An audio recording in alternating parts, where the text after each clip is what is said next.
Sai Ram. Welcome everyone. Today we are going to discuss the last chapter of the science subject of the 10th standard, that is sustainable management of natural resources. So we know what is natural resources. Natural resources are the resources which are available readily around us in the environment. So now we may ask, why this sustainable management is tagged with the word natural resources? Because sustainable management means what? Sustainable management means it's a balancing, sustainable balancing between what?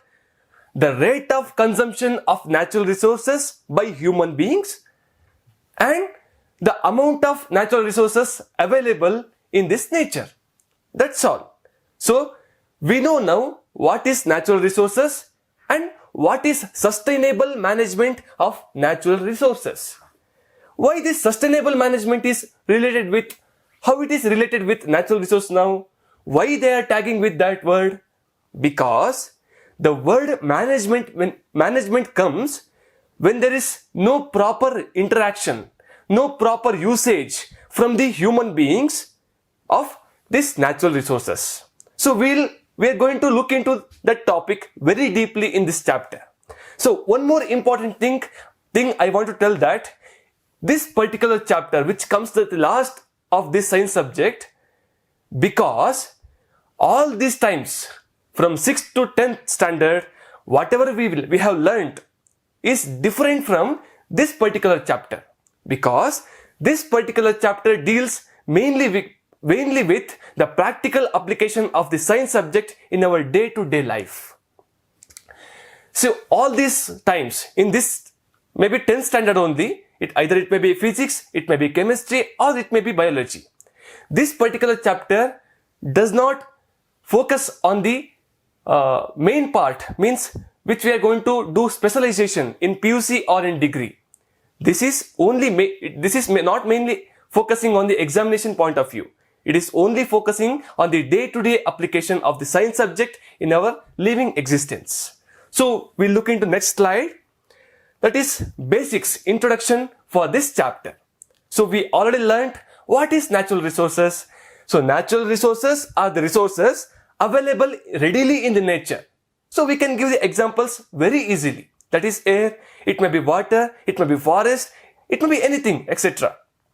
So any topic we look into, not only is natural resources, any topics, if we look in deeply into it, there will be so many parts.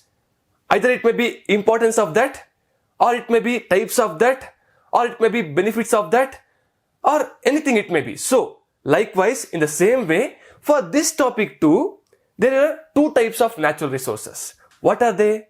They are renewable natural resources and non-renewable natural resources.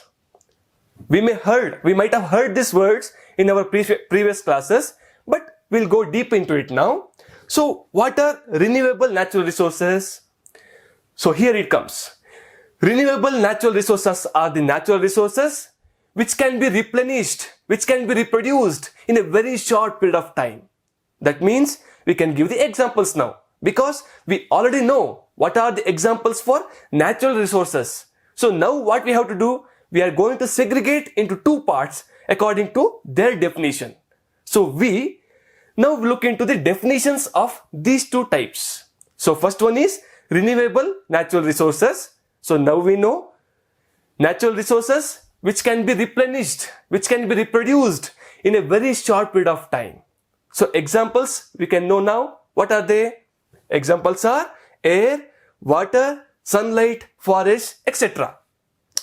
Don't believe just blindly. Just think for yourselves. Why air is the example for renewable natural resources? Because not only we human beings, even animals, even insects, even birds, every living creature breathes every day, right? So we breathe every day, but air doesn't get over. It's there still. Every day fresh air we are breathing, fresh oxygen we are breathing. Why? Because it is reproducing, it is replenishing day to day wise. So in a very short period of time, it's going to reproduce. So that's why air, water, sunlight, forest, everything is examples for renewable natural resources. I hope you understood, right? Yes. Next one, non-renewable natural resources. So what is the definition of this? So non-renewable, renewable and non-renewable. So dead opposite, non. So we can know the definition now. We can construct by ourselves. What are non-renewable natural resources? Non-renewable natural resources are the resources which cannot be reproduced. It may take millions of years time, or it may not reproduce only. Understood?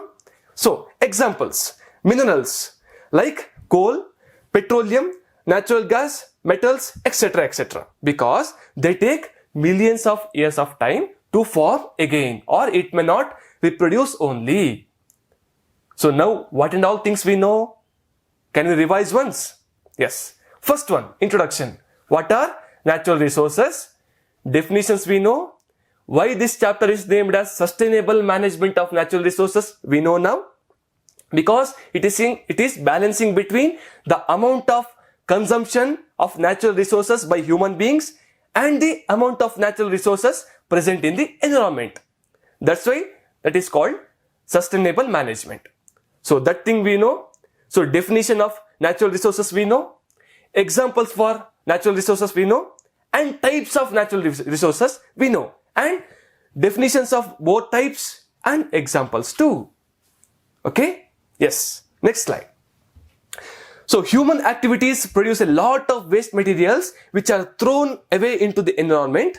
These wastes cause pollution of natural resources like air, water and soil. So now, since our childhood, since our 5th, 6th, 7th, 8th, 9th and 10th, all these years, we are familiar with the word pollution. So what is pollution we know? Types of pollution we know. How it is caused because of our negligence, because of our defaults, because of our misconduct in the society, we are causing the pollution, which in turn causing our health, our living existence. So how foolish we are, right? So here it comes, because of our negligency, because of our activities, because of our waste, we are causing pollution in the environment, we are causing harm to the nature outside. Natural resources. So now we are going to see, here are some pictures which are which are showing some of the examples for natural resources. What are these? These are coals, these are sunlight, and rivers are there. So many forests are there. So here you can see the examples for natural resources. Next point. So after knowing about the pollution, effect of it, cause for it, all these things, we have to think about the saving of environment. How can we save the environment now? So here are some simple techniques. Once again, I'm telling you, these all things are not for your examinations. These are all for your practical application in your life. So here are some points. 5 points are there. The 5 R's to save the environment. To save the environment. Now we know, because of our negligence, we are causing harm to the natural resources. So now we are thinking about, in this topic, we are thinking about how to save the environment. So these are 5 R's are short forms. We are going to look into deep in these 5 R's. So what are 5 R's? Those are reduce, recycle, reuse, refuse and repurpose. What are they? Reduce, recycle, reuse and refuse and repurpose. What are these exactly? That we are going to look into now. Okay. First point, reduce. Here they say reduce means using less of natural resources and avoiding wastage of natural resources. That doesn't mean that we have to completely stop the usage of natural resources from tomorrow onwards. Not like that. Just understand how much are we using the natural resources. Are we using according to our need, or are we using according to our want? There are a lot of difference, right? Difference between need and want. Just think about it. Here reduce means go according to or use the natural resources according to your need, not according to your want. Just think about it. This is about reduce. Next point, recycle. Recycling, this word you might have seen in the juice bottle or water bottle you purchased, right? So what is recycling? Whichever product we use, either it may be plastic or it may be paper, whatever it may be. So whatever products we use, instead of directly wasting it or dumping it anywhere, it will be collected in a particular area and it will go through certain processes and it will be used as a fresh product, secondary fresh product. For example, we buy a juice bottle, plastic bottle. We use it and we'll throw it. But what government is doing now? They are collecting all those primarily used bottles like plastics or paper and collecting it in a particular area. They are going to make that product go through certain processes and make it as a secondary fresh product. It will come as a fresh product for us. It will not be wasted. So that's how recycling is saving the environment. If we waste, what happens? That plastic will retain in the soil and it will cause soil erosion, soil pollution. So that's how by reducing and recycling, we are going to save the environment. So 2 points, I hope you understood. Okay? Yes, next point. Reuse. What is reuse? Reuse means using things again and again, like plastic bottles in which we buy jams. So I'll give simple example. What is a simple example? If we see our mother in homes, what we do? We go to market, we'll buy a pickle bottle and we'll bring home and we'll eat and enjoy. What we do after it gets over? What will mother do? Actually, she will take that empty bottle, she will wash it and use it for storing other kitchen items like pepper or salt or something. This itself is a reusing. Instead of wasting that pickle bottle after pickle gets over, what we are doing? We are reusing. We are washing it and reusing. So that's how we can save the environment. These are the very simple techniques, simple methods in our day-to-day life to save the environment. Think about it and understand it. Next point. Refuse. What is refusing? You will go to a shop. You will give a list of things to a shopkeeper. He will collect all those things and give it in a plastic bag. What you should do after listening to this class, after reading about this subject, after reading about this chapter to save the environment, what you are going to do? You are not going to blindly take the plastic bag and come back. You are going to say no to the plastic. That's how you can bring the change in the society. That's how you can save the environment very simple way, in a very simple way. So refusing means that much only. Remember the examples and remember the points. So previous one, for you reusing, we have the example of pickle bottle washed by our mother. Okay. So for fourth point, refuse, we are having the example of shopkeeper giving in a plastic bag and we are saying no for that. Right? And last point of this, repurpose. What is repurpose? So for this also we'll have the example now. So what will the industries do? They'll produce a pot. Let us take an example of pot. For what is this pot is meant for? It is for seedling a plant or a seed. So because of some defect or a defect in the shape, it will not be used for planting. So instead of throwing that pot into somewhere else or dumping it somewhere else, what we can do? We can use it for different purpose. For storing mud or storing water in the house. Right? We can use, right? So likewise, so if a pot is made, instead of throwing it because of its defects, we can use it for different purpose. This itself is called repurposing. Okay, you understood, right? So once again we will see what are 5 R's. Those are reduce, recycle, reuse, refuse and repurpose. So for each of them we have the examples. Reduce, you can know, you can understand. recycle, you have the example of juice bottle, and reuse, you have the example of mother washing a pickle bottle after pickle gets over, right? Next one, fourth point, refuse, saying no for the plastic bags given by shopkeeper. Yes, last point, repurpose, you have the example of mud pot used for different purpose in house, for storing water or something else. So these are the 5 R's which we can use it in a day-to-day life to save the environment, right? Okay. So after knowing all these things, we know what is the need for management of natural resources. So need means we know, need of management we know now, it's balancing between the consumption and the amount of natural resources available in the nature. So now, why we need to manage the natural resources, usage of natural resources? Because increase in population, because of industrialization, and because of urbanization. Right? You can understand the things now. So increase in population means what? We need more resource to use. Increase in industrialization, industries need raw materials. From where raw materials comes? It's because of forest.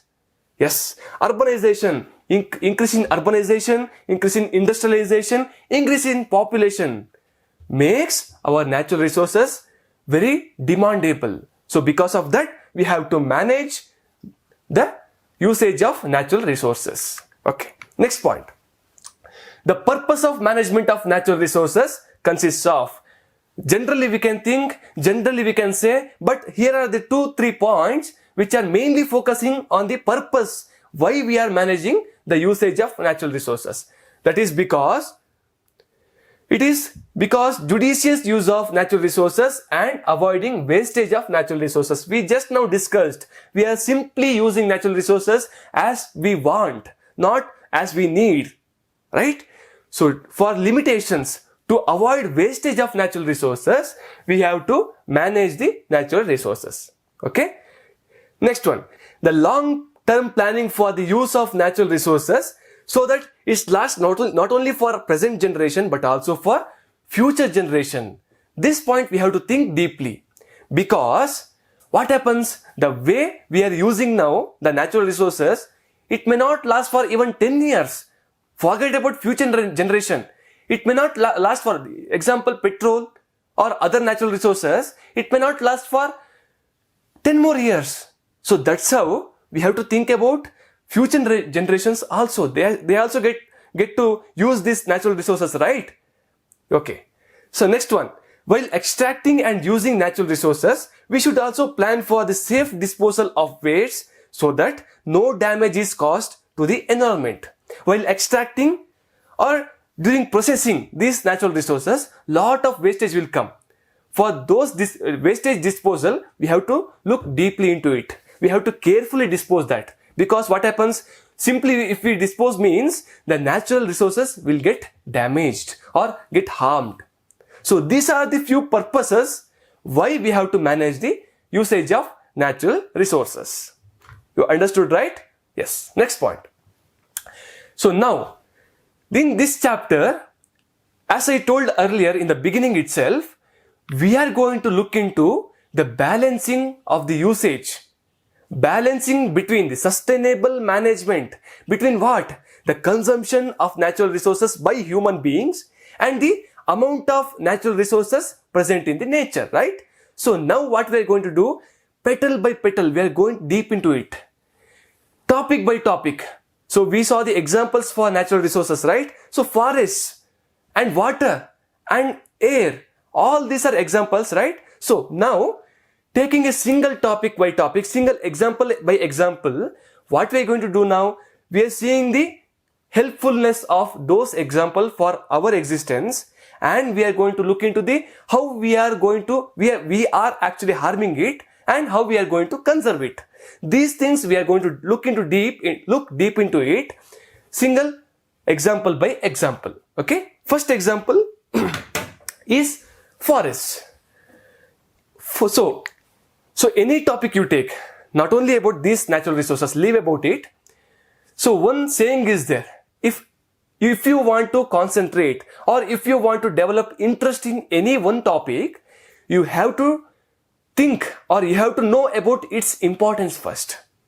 So once again I'll repeat, if you want to develop an interest in any topics, you have to understand or you have to know the importance of that particular topic. In the same way, when we come to know about the forest, in future slides, in the coming slides, we are going to see about conservation of forest. So before knowing about the conservation, we have to know about the importance of forest. Because only when we know about the importance of forest, we tend to think about conservation. We tend to understand about conservation. We tend to develop interest about forest, right? So first one, importance of forest. Forests help to preserve biodiversity. What is biodiversity? You might have heard this word before. Bio means living things. Diversity means different kinds. So in forest, what all things will be there? All kinds of things will be there. Starting from grass to trees to plants to animals to birds to everything will be there. So because of that, it helps to preserve biodiversity. Next point, forests are natural habitats for plants and animals. This you can understand because of first point. Next point, forests provide timber, wood, fuel, medicines, fodder, etc. Here fodder means what? Here fodder means what? How food is for animals, how food is for human beings, likewise fodder is for cattle. Okay. Forest helps to maintain ecological balance. So fourth point, forests help to maintain ecological balance. What is ecological balance? You may know. You might have heard about food chain and food web. What is that? I will give an example. So in forest, because I am giving the example because it helps to maintain ecological balance. How it helps means, in forests, grass will be there. So grass eating animals will be there. And animal eating animal will be there. So stepwise ecological pyramids you know, right? So grass will be there. Grass will be eaten by grasshopper. Grasshopper will be eaten by frogs. Frogs will be eaten by snakes. Snakes will be eaten by eagle. So like this, all these animals and plants where it will be? In forest only, right? So in forest, all things will be there which will be interdepending for their living existence. So that's how it helps to maintain ecological balance. Next point, forest helps to prevent soil erosion and control flood. How? Because in forest, so much of trees will be there, so much of plants will be there. So what it will do? So roots will be in deep soil. So what it helps to, when flood is coming, when rains, it rains heavily, the water will flow like anything, right? So what it will do? These roots will absorb the water from soil. So it will reduce the flood like that, and because of reduction in flood, soil erosion will automatically reduce. Understood? Yes. Forest helps to prevent soil erosion and control of floods. Next point. Forest helps to maintain the oxygen carbon dioxide balance in nature. This you can understand very easily because there are so many greeneries in the forest, so many plants, so many trees. What they will do during the process of photosynthesis, what they will take in? They will take in carbon dioxide and give out oxygen, right? So thus it will help in maintenance of carbon dioxide and oxygen in the nature. So these are all the importance of forests. Next we are going to think about stakeholders of forests. What are stakeholders? Do you know? I'll give an example. Let us take an issue of family. So in a family, one head will be there, head person will be there. What is going to do? He will be owning the whole property, right? In a family, one head person will be there. He will be owning the whole property. So he will be having so many cousins or brothers, right? So what those brothers are? They are also directly or indirectly depending upon the property which will be owned by one person, head, right? In the same way, if we apply the same logic to this forest, who are these stakeholders? Forest is head of the property, head of the family. Stakeholders are the people who are staying in and around the forest or who are owning that, who are governing the forest. these people are called stakeholders. Yes, people who are associated with the forest directly or indirectly are called stakeholders of forest. Who are they? They are people living in and around the forest, depends on the forest for their livelihood. Right? Next point. Industrialists who use the raw materials from the forest for the manufacturing of paper, medicines, furniture, etc. We generally, just like that, we use the things in our homes or in our schools or everywhere. So what are they actually? They come from industries. How industries manufacture? Industries manufacture because of the raw materials they get from forest. So industrialists are also stakeholders of forest. Okay. Forest Department of Government who owns the forest and controls the resources from the forest. So this Forest Department of the government also one of the stakeholders of forests. Next one, Nature and Wildlife Organization who want to conserve and preserve forests. So nature and wildlife organizations also stakeholders of forests, right? Yeah.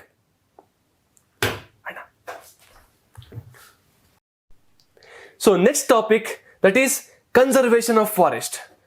After knowing, as I told earlier, after knowing about this importance of forest, we tend to think about the conservation of forest now. Okay? What are the forests can be conserved by afforestation and deforestation. These two words are very familiar with us because from our childhood, from our lower classes, we heard about these two words so many times. Afforestation means planting of more trees. Deforestation means cutting of trees. So what they are telling? Afforestation, planting of more trees. This is the first point. Preventing or reducing deforestation. That means preventing or reducing cutting of trees. Next point, preventing overgrazing by cattle. This means in villages normally we see they'll take the animals, either it may be cow or bull or goat, sheep, anything. They'll take to forest or a mountain. What they'll do, from morning till evening, those cattle will be grazing. So what happens then? Grass will be completely gets over, and what is going to happen? The temperature of the ground is automatically going to increase, right? So that's how preventing overgrazing conserves the forest also, right? Next one, by setting up the wildlife sanctuaries, national parks, biosphere reserves, etc., we can conserve the forests. Next one, undertaking social forestry programs like Vana Mahotsava, Chipko movement for the planting and protecting trees on a large scale. This is we are very familiar because in every year in our schools we celebrate Vana Mahotsava, but it is in a very small scale. And Chipko movement, it was done in before. Chipko movement was done before. How they are doing? One picture is there. This was how they were doing Chipko movement, it seems. Whenever people used to come for cutting trees, the Chipko movement people used to go and run and rush toward trees, and they used to hug the trees, not to cut the trees. So this was how Chipko movement was taken place. Here are some pictures. This is how overgrazing destroys forest. By preventing overgrazing, by looking into it, we can conserve the forest very easily. And now this is what? This is celebration of Vana Mahotsava. This is similar like how we celebrate in our schools, right? But this is not the way now. We have to celebrate in a large scale. We have to gather people in the society. We have to tell about the importance of forest, importance about celebration of Vana Mahotsava, importance about afforestation, and we have to inspire them. And we have to celebrate in a very large scale. And this is also one of the afforestation type. Right? Next we will move into, okay. This is the end of the first session. Here are some homeworks which are based not only on the textbook topics, it is about your own understandings. Yes, let us see the questions now. What are renewable and non-renewable resources? Give 5 examples each. Okay, this is very direct question. You can answer this. Define 5 R's. Not only define and explain about the definition according to your understanding and give an example for each R's. Okay. Next one. Write 5 points on your own about need for management of natural resources. Okay, you can think, you can understand and write in your own words. Make a list of forest produce that you use daily. It may be in school, either it may be in your home or everywhere. Anywhere you use the products, just think what are the forest produce you use. Okay. Next one. Why should we conserve forest? This is very direct question, and also add your own points. Suggest some approaches towards the conservation of forests. Not these points.